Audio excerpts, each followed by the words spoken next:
ผมกฤษดา กิจแสงทองหรือพี่อ้วนทำมะละมาก็เป็นระยะเวลาน่าจะ20 ปีขึ้นผมจัดการแปลงตั้งแต่การเตรียมดินพื้นดินผมใส่มูลสัตว์ใส่กระดูกงัวป่นนะเพราะกระดูกงัวเนี่ยเราถือว่าแคลเซียมสูงในขณะที่เราปลูกเราไม่ได้สามารถให้เคมีได้เขาก็จะเก็บธาตุอาหารในดินเนี่ยไปเรื่อยๆมะละเป็นพืชที่ว่าทำแล้วคิดว่าคำว่าขาดทุนไม่มีถ้าคุณตั้งใจเพราะมะละเนี่ยเป็นพืชที่ว่าสามารถทำเงินเก็บได้ในพื้นที่5 ไร่ต่อ 5 ไร่ด้วยกันอย่างทำนาไม่ต้องคุยจะทำกำไรสัก10,000เนี่ยคือขึ้นคอวิธีการเพาะเมล็ดเขียวหยก16หรือเบอร์16เนี่ยวิธีการคือให้แช่น้ำ5 หรือ 6 ชั่วโมงก็ได้ใส่ยาเรียกรากใส่เป็นหยด2 หยด3 หยดแล้วแต่ปริมาณที่พี่จะแช่เสร็จแล้วเราก็จะขึ้นเสด็จน้ำเอาผ้าขนหนูหุ้มไว้1 คืนใน1 คืนเนี่ยรากจะยังไม่แทงแต่เช้ามาเราจะจิ้มเลยเราจะใช้ดินที่ซื้อเพาะกล้าทั่วไป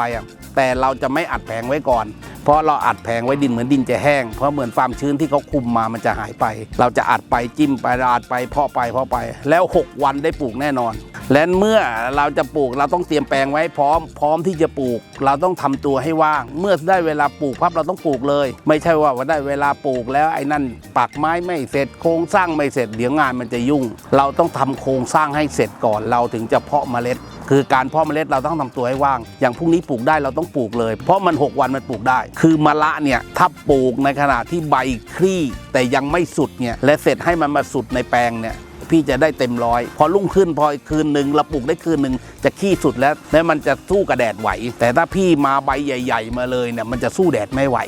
แล้วมันจะฟื้นตัวยากอีกอย่างรากพี่ก็ยังไม่เยอะถ้าพี่มารากเยอะๆเนี่ยบางทีเนี่ยรากมันงออยู่ในดินมันจะกระเทือนแต่นะพี่มาเนี่ยรากมันเยอะพอมามันจะแผ่ไปได้ทันทีเลย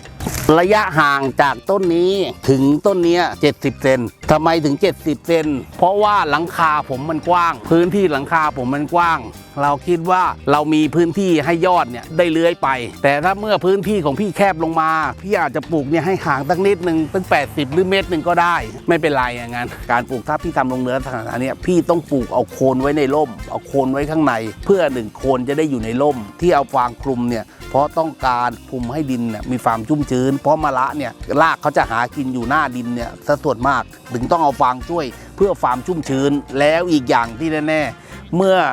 พี่ตัดพี่จะได้มีที่วางไม่ให้ลูกเปอะเพื่อตัดแล้วคนเก็บตามหลังเขาจะได้เก็บแล้วลูกจะได้ไม่เปอะเมื่อเราปลูกแล้ว3 วันเราใส่ยูเรียครั้งแรกยูเรียคือ4600ให้ห่างจากโคนคือ1 คืบเพื่อเป็นการกระตุ้นต้นมะละจะได้บ้างไม่ได้บ้างเราไม่ติดเพื่อกระตุ้นเมื่อเขาได้ปุ๋ยเขาจะได้ขยับตัวเขาจะได้กระตุ้นให้เขาเจริญเติบโตแล้วเว้นอีก3 วันเราใส่อีก1 ครั้งเป็นครั้งที่2เพื่อกระตุ้นเหมือนกันและหลังจากนั้นเราจะใส่กลุ่ม2577 2174หรือ2388ได้เพราะเป็นปุ๋ยกลุ่มเดียวกันเราเลือกเอาอันไหนถูกเราก็ใช้เบอร์นั้นเพราะเราต้องคำนึงถึงต้นทุนเราก็จะใส่ไปทุก7 วันน่ะใส่ไปจนเห็นดอกตัวผู้พับเราก็จะใช้ในอัตราส่วน2577 2 กระสอบต่อ15 3 ตัว15 1 กระสอบหรือ16 1 กระสอบหรือ13 21 1 กระสอบเอามาเข้ากันแล้วก็ใส่แต่เมื่อเห็นดอกตัวผู้แล้วเราต้องฉีดยาเปิดตาดอกไอยาเปิดตาดอกก็คือสูตรที่ตัวกลางมันสูงมันจะเป็น12 48 17หรือ15อะไรได้ทั้งนั้นเป็นสูตรปุ๋ยเปิดตาดอกเพื่อกระตุ้นเปิดตาดอกให้ออกเกสรตัวเมียเราก็ใส่แคลเซียมโบรอนไปด้วยให้ต้นพืชสะสมอาหารเพื่อดอกตัวเมียออกมา1 เนื้อจะได้แน่นน้ำหนักจะได้ดีและครั้งที่2เราก็เปิดตาดอกอีกครั้งหนึ่งเมื่อห่างกันสักประมาณ7 วันลูกออกมาแล้วเราตัดแล้ว2 มีดเราตัดแล้ว2 เที่ยวเราจะเปลี่ยนจาก15หรือเราจะใช้2577 1 กระสอบแล้วไปไซส์8 24 2 กระสอบตอนนี้เราไม่ต้องการเติบโตแล้วเราต้องการ1 ผลดก2 ช่วยเปิดตาดอกให้น้ำหนักในเนื้อแน่นเนื้อเยอะน้ำหนักดีเราจะใช้8 24มาช่วยแต่ทั้งนี้ทั้งนั้นทุกอย่างเนี่ยต้องใส่ไม่เกิน7 วัน6 วันก็ได้แต่อย่าให้เกิน7 วันเพราะบางทีเรามีธุระแต่ละครั้งเมื่อเราใส่เราต้องจดเวลาไว้ฉีดยาก็เหมือนกันเราต้องจดไว้สิ่งที่ทิ้งไม่ได้คือเพี้ยไฟแมงวีขาวแคลเซียมแล้วก็ยายืดให้คั่วยาวมันมีผลต่อเวลาเราตัดเมื่อเราไปตลาดมีคั่วโชว์เราจะมีคั่วโชว์ไว้ให้เขาดูอย่างนั้น ศัตรูมะระมีอยู่2ชนิดคือเพี้ยไฟกับไหลพวกแมงวีขาวพวกแมงวีขาวเนี่ยจะทำให้ยอดแข็งบางคนก็เรียกว่าเป็นยอดตัวผู้หรือยอดไอ้โต้งแมงวีขาวก็ต้องดูแลตั้งแต่เล็กเลยคือเราต้องฉีดคุมไว้เรื่อยๆฉีดยาคุมไว้เรื่อยๆมีไม่รู้เราต้องฉีดยาคุมไว้เพี้ยไฟก็เหมือนกันเราต้องฉีดคุมแล้วจะหนักก็คือฮอร์โมนแคลเซียมเลยขาดไม่ได้แคลเซียมเนี่ยเหมือนทำให้รูปทรงมันดีรูปทรงมันจะสวยถ้าอย่างนี้เขาเรียกว่าโรคใบด่างเราต้องฉีดยาในตระกูลพวกแมนโคเซปหรือเมทาและซิลอะไรฉีดให้คุมไว้ก่อนฉีดคุมไว้เรื่อยๆอย่าเพิ่งให้เป็นแต่นี่อาศัยว่าต้นนี้มันนานแล้วมันอาจจะถึงเวลามันอาจจะมีบ้างมะระเป็นพืชที่ว่าในส่วนยาฆ่าแมลงเนี่ยจะน้อยที่สุดเพราะมันจะหนักทางฮอร์โมนยาฆ่าแมลงจะมีแต่ยาเพี้ยไฟเท่านั้นเองเพราะยาเพี้ยไฟมันเป็นยาอายุสั้นถ้าตราชาวบ้านเขาเรียกว่ายาน็อกฉีดแล้วเพี้ยตายคือมันจะสลายภายใน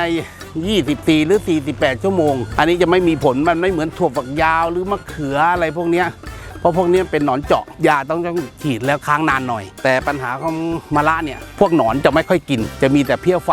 เข้ามาดูดน้ำเลี้ยงที่ใบเพราะอาหารเนี่ยเราส่งเข้าทางใบทางรากและก็ทางใบเมื่อมันดูดน้ำเลี้ยงที่ใบแล้วก็ไม่มีผลต่อลูกเท่านั้นเองเราก็ถึงได้ฉีดยาเพี้ยไฟ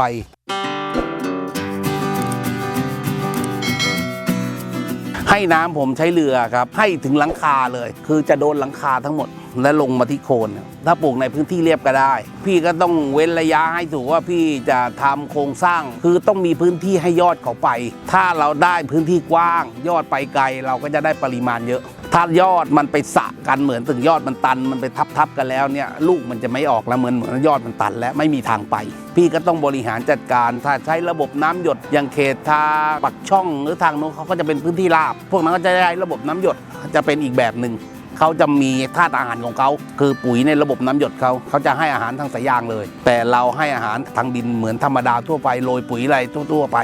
ให้น้ำปกติอย่างนั้น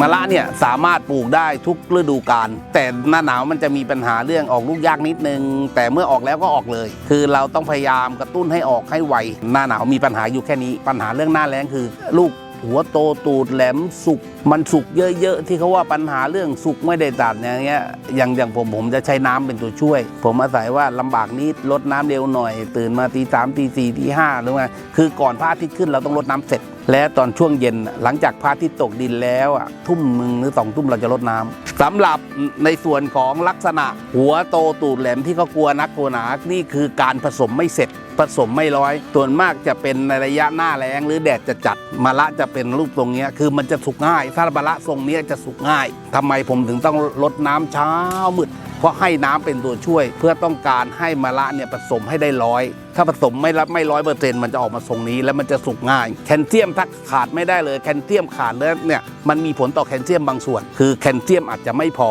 ผสมไม่สมบูรณ์แคลเซียมไม่พอเนี่ยแต่ถ้าผสมมาสมบูรณ์หรือแคลเซียมอ่อนหน่อยมันก็จะไม่มีผลแต่เมื่อผสมก็ไม่สมบูรณ์แคลเซียมก็ไม่พอเนี่ยมันจะมีผลออกมาอย่างนี้โอกาสที่จะไปตลาดเนี่ยพี่ต้องตัดให้ลูกเล็กหน่อยแต่ถ้าพี่ปล่อยใหญ่นิดมันจะสุกเลยสุกแล้วพี่จะขายไม่ได้แต่ถ้าเล็กหน่อยจะเป็นเบอร์3ชั้นหรือจะเป็นเบอร์ข้อพี่ยังได้ขายเพราะถึงจะเป็นเบอร์ข้อเบอร์งอที่เราว่ามันก็ยังโลละ10 บาทก็ยังได้ขายแต่ถ้าสุกแล้วเราไม่ได้ขายเลยเนี่ยอย่างเงี้ยถือว่าผสมเสร็จถ้าอย่างนี้ที่เขาเรียกว่าเบอร์ข้อมันจะสุกอย่างเงี้ยความที่มันไม่สมบูรณ์ในลูกมันจะสุกเร็วโอกาสขายเราจะไม่ได้ขายเพราะอย่างพวกที่เราเห็นสวยๆอย่างเงี้ยถือว่าผสมสมบูรณ์เนี่ยถ้าผสมไม่สมบูรณ์เนี่ยมันจะเป็นอย่างเงี้ยเป็นเบอร์ข้อเป็นอะไรแต่มันต้องเป็นบ้างมันต้องมีบ้างเพราะถ้าเป็นเบอร์ข้อถ้าไม่สุกอย่างเงี้ยเรายังขายได้มะระเนี่ยขายได้ทุกอย่างแม้แต่สุกหน่อยนึงเขียวหน่อยนึงเราก็สามารถตัดได้เอาส่วนเขียวไปขายได้ลักษณะอย่างนี้คือศัตรูมันคือแมลงวันทองที่เป็นแผลอย่างนี้คือโดนแมลงวันทองเหมือนที่ต่อยในผลไม้พวกชมพู่พวกมะม่วงถ้าลักษณะเป็นอย่างนี้เรามีเวลาเราต้องจับลูกลงมาบ้างเนี่ยลักษณะเงี้ยเราต้องจับลูกเนี่ยลงมาอย่างงั้นแล้วจับได้ตั้งแต่ยังเล็กๆอย่างนี้เลยเนี่ยเพื่อรูปทรงมันจะได้สวยจะได้อยู่ในร่มผิวพรรณจะได้ดีเนี่ยคือการลักษณะของการที่ผสมแล้วสมบูรณ์ไซส์เนี้ยใช้ได้ตัดได้ถ้าไซส์นี้ก็สมบูรณ์แต่ขนาดจะย่อมไปหน่อยอันนี้อาจจะเว้นไว้เพื่อให้โตขึ้นมาอีกนิดนึงอาจจะเว้นไว้อีกสักคืนหรือ2 คืน ผลผลิตเนี่ยมันจะอยู่ประมาณ2 เดือนจากวันที่เราเริ่มตัดครั้งแรกเลยไม่นับเวลาปลูกนะนับจากเวลาเริ่มตัดเนี่ยคือ2 เดือนถ้านับปลูกด้วยแล้วก็ต้องมี3 เดือนครึ่งเพราะจากปลูกมาถึงเก็บเกี่ยวมีดแรกเนี่ยก็ถือว่า45 วันแล้วเก็บเกี่ยวอีก2 เดือนเป็นสิ่งที่เราพอใจเลยกว่านั้นก็ถือว่าเป็นผลพลอยได้ในงานถือว่าโชคดีไปมะระเนี่ยตลาดค่อนข้างดีทั้งปีเมื่อเทียบกับผักอื่นๆนะจะเป็นผักใบคะน้ากวางตุ้งอะไรมะระค่อนข้างจะราคาจะไม่ค่อยตกถึงจะราคาตกที่เขาว่ากันก็ไม่ถึงขนาดเลวร้าย